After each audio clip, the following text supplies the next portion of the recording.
Hi, welcome to Learning Monkey. I am Vikram. In this class, we will try to understand numbered full pyramid. In our previous videos, we have clearly described, we have clearly explained about full pyramid, inverted full pyramid, and hollow full pyramid has been clearly discussed in our previous videos. If you haven't watched those videos, please watch those videos and come back here, because the logic that we have discussed in those videos will help us a lot in understanding how we are going to discuss about this numbered full pyramid. The similar logic is used, which has been used in the full pyramid concept. Now, and the link for the playlist, and every video in our channel is going to be part of entire course or a playlist. Our suggestion is to follow the entire course so that you can have better understanding of the concepts. And the link for the playlist is provided in the description below. Now, coming to this class, how this numbered pyramid can be printed.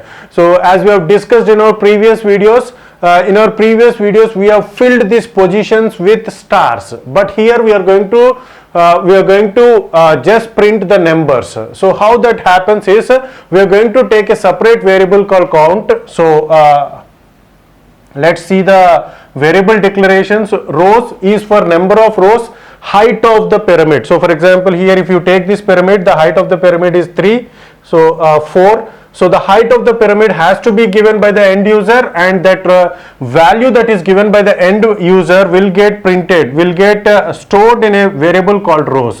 Next, I and j are used in the for loops, outer for loop and inner for loop. Count is a variable which makes the printing of these numbers possible. Those numbers will get printed by using this count variable. So the count variable has been initialized to 1. Initially it has been initialized to 1. Now coming to the logic of this program, this is the logic of the program from here to here. So two for loops, outer for loop and inner for loop. So as we are discussing it from the first pattern, half pyramid, from the first pattern we are discussing that the use of this outer for loop is for row count. The same job is done here. The same job of the outer for loop is done here. It is going to count the row number. So initially it is going to be in the first row. In the first row, what has to be printed and how it has to be printed is done by this inner for loop. So the count of the rows is done by this outer for loop. And now what this inner for loop will do? The inner for loop is going to print the values into the columns in that particular row. In that particular row, the columns, how the columns has to be printed, that job is done by this inner for loop. And what is the logic of this inner for loop? It is going to iterate for 2 into rows minus 1. So the maximum number of columns that are possible is derived by this mathematical formulation. So what it states is, here the number of rows or 4 rows, we would like to display a full pyramid of height 4 rows that has been given by the end user. So based upon that, the maximum number of columns that are possible can be obtained. This discussion has already been made in our full pyramid concept. So it is 2 into rows minus 1, 2 into 4 minus 1, which is 7. The maximum number of columns that are possible at the fourth row, at the last row, the maximum number of columns are possible. And what are those number of columns? The number of columns are 7. See here, 1, 2, 3, 4, 5, 6, 7 columns are there. So based upon that, every time this inner for loop, every time we come into this, every time we are in a specific row, we come into this, every time the I value will get incremented, which means first row, second row, third row, fourth row. Every time the I value will get incremented. So every time we come into this outer for loop, this inner for loop is going to iterate for 7 number of times. For a value of 4, it is going to iterate for 7 times. For a value of 5, it is going to iterate for 9 times. So that is the logic behind this for loop. Now what this if statement is, here the conditions are. So in our half pyramid we don't have any conditions, but in the full pyramid we have conditions. What are those conditions is, if you are in a particular row, if we are in this particular row, from where to start the printing the values and from where the empty spaces has to be printed, that decision has to be made. Are you able to get the point? So what is this if statement is the important part of this entire logic.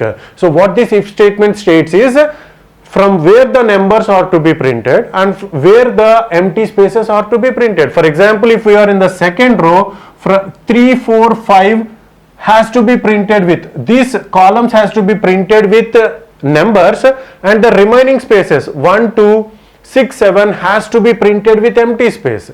Similarly, if we are in the third row, second column, third column, fourth column, fifth column and sixth column has to be printed with numbers, and the remaining columns has to be printed with empty spaces.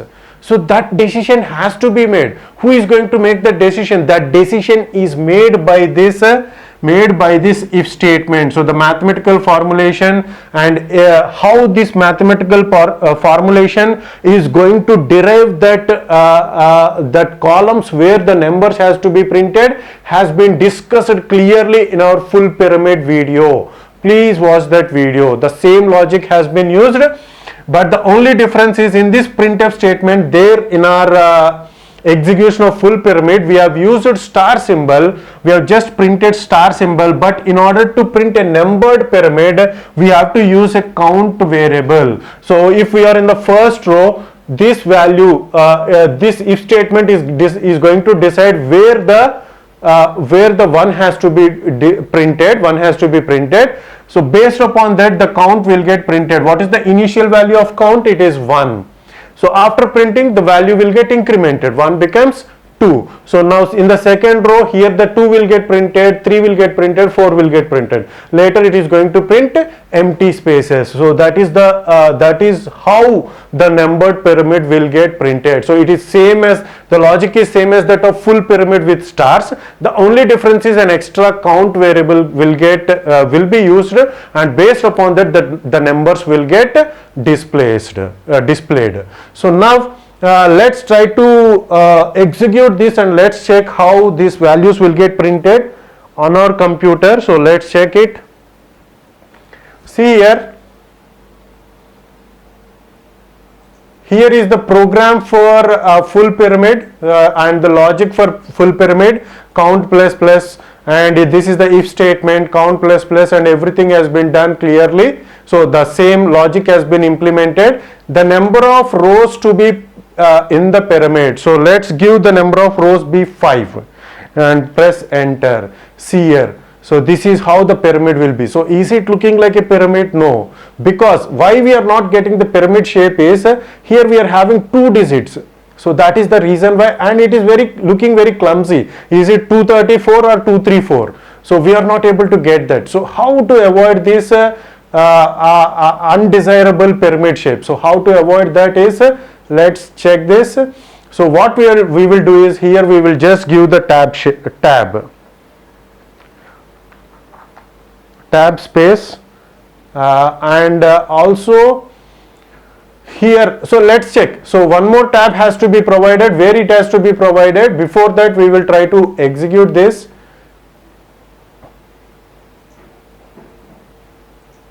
Before that we will try to execute this and we will check that okay, and see here. Here let's give 5. So tabs has been provided, but it is not done clearly. So what we have to do? So one more modification has to be done. Where it has to be done is the empty space printing. So at the time of empty space printing also we have to create a tab space, so that the balance of the shape can be done by this tab printing. Let's check this. See here. Okay. So now let's compile this program now. Compile and execute this program. So see here 5. This is the pyramid shape. So if we expand this, it will not go into the another line. See here, this is how the shape is taken by the shape is same as that of a pyramid. Okay, so extra tabs has to be added, because why we need to add the extra tabs is until this row only the single digits are there. So but here in this row we are using double digits. With that, we are going to out of the shape of pyramid. So the shape of the pyramid is not looking like a pyramid shape. So in order to avoid that confusion, we have added those extra tabs in the count printf statement and also in the empty space printf statements. Okay, so this is how a pyramid, a numbered pyramid can be printed. Hope you got the clarity on this concept. Thanks for watching. If you haven't subscribed to our channel, please subscribe to our channel and press bell icon for the latest updates. And if you have any doubts regarding this concept, please post your doubt in the comment section below. And if you feel that this video is very much useful for you, please give us a like symbol and please share this video with your friends. Thanks for watching.